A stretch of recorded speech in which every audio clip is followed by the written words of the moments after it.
À l'été 1945, l'Empire du Japon était au bord de l'effondrement. Ses villes gisaient en ruines fumantes. Sa marine détruite, son peuple épuisé et affamé, subissait des bombardements nocturnes et des défaites répétées.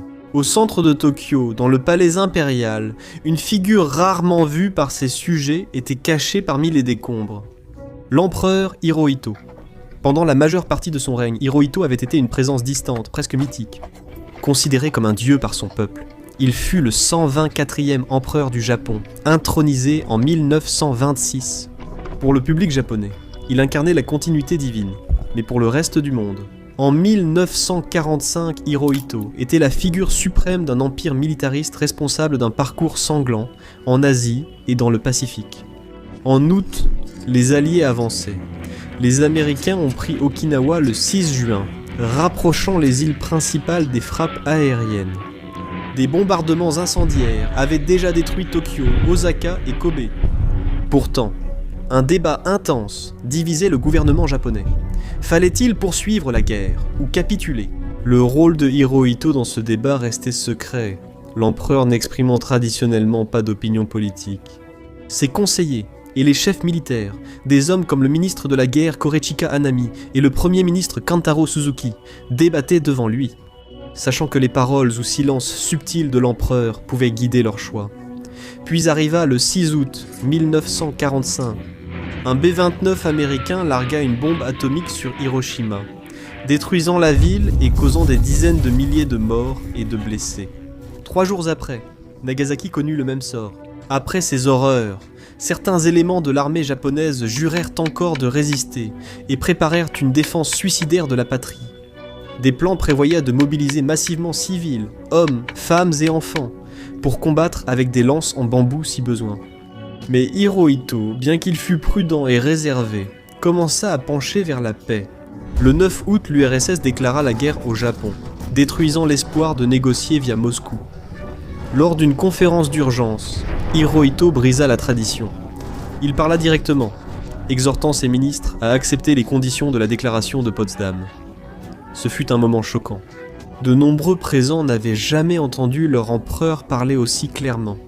Il parla de la souffrance de son peuple, de la nécessité d'endurer l'insupportable pour la survie de la nation. Le gouvernement capitula à contre-cœur, mais certains refusèrent cette décision. Des officiers radicaux préparèrent un coup d'État dans la nuit du 14 août. Leur objectif était de s'emparer du palais, de détruire l'enregistrement du discours de reddition de l'empereur et de prolonger la guerre. Les soldats envahissaient les couloirs sombres, tandis que les assistants de Hirohito cachaient les précieux disques de son message. Des gardes fidèles repoussèrent les mutins. À l'aube, la rébellion avait échoué. Les disques étaient en sécurité.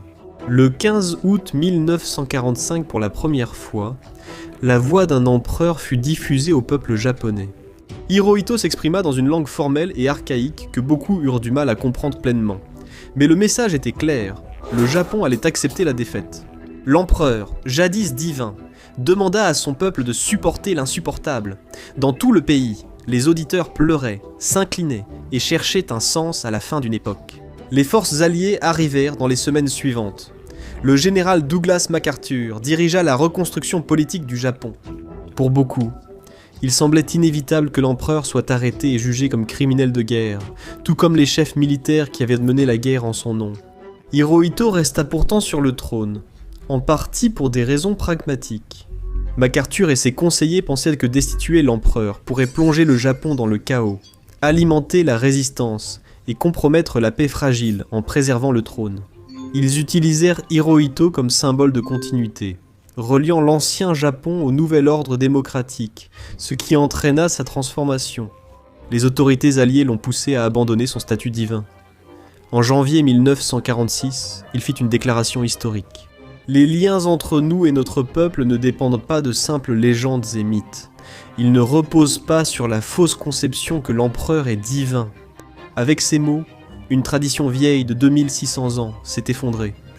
L'empereur n'était plus un dieu vivant, mais un monarque constitutionnel.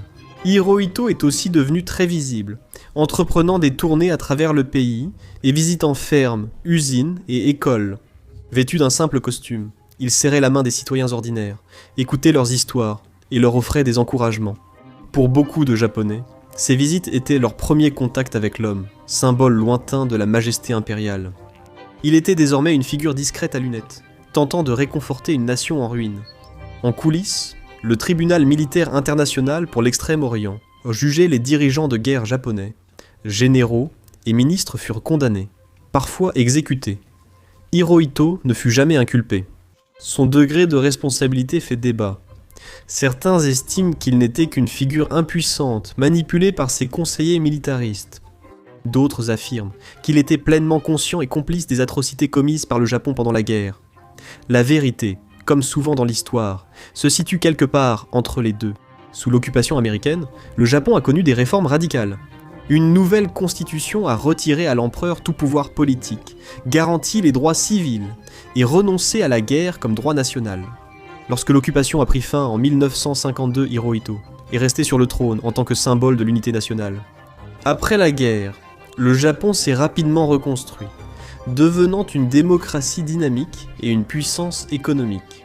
Au cours de toutes ces années, Hirohito a maintenu une neutralité prudente, presque studieuse. Il exprimait rarement des opinions politiques, se concentrant plutôt sur les fonctions cérémonielles, ses intérêts scientifiques et les apparitions publiques. Peu de gens hors du Japon savaient que l'empereur était passionné de biologie marine. Dans le calme de son palais, il passait des heures à étudier les hydrozoaires, de minuscules créatures marines, et à publier des articles scientifiques sous son propre nom. Ce passe-temps improbable est devenu le symbole de son identité d'après-guerre. Un homme autrefois vénéré comme divin se consacrant à l'étude de la modeste vie océanique. Cependant, dans les anciens pays occupés par le Japon, beaucoup voyaient encore Hirohito comme un criminel de guerre impuni. Ses visites d'État en Grande-Bretagne et aux Pays-Bas dans les années 1970 ont suscité des protestations.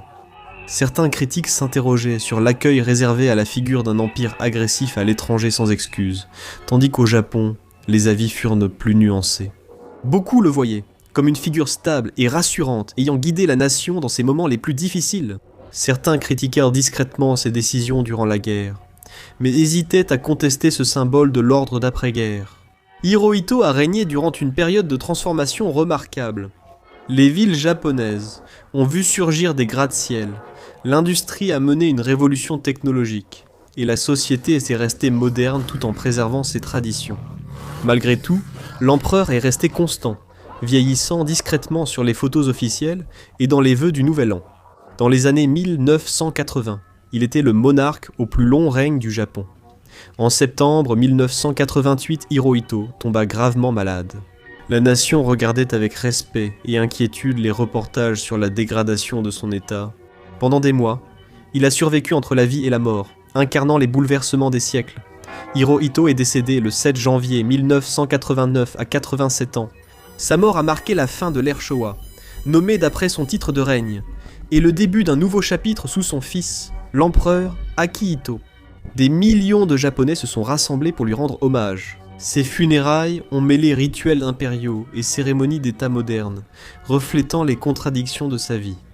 Un homme autrefois considéré comme un souverain divin, devenu un monarque constitutionnel, qui a présidé à la fois à la guerre et à la paix, à la dévastation et à la renaissance.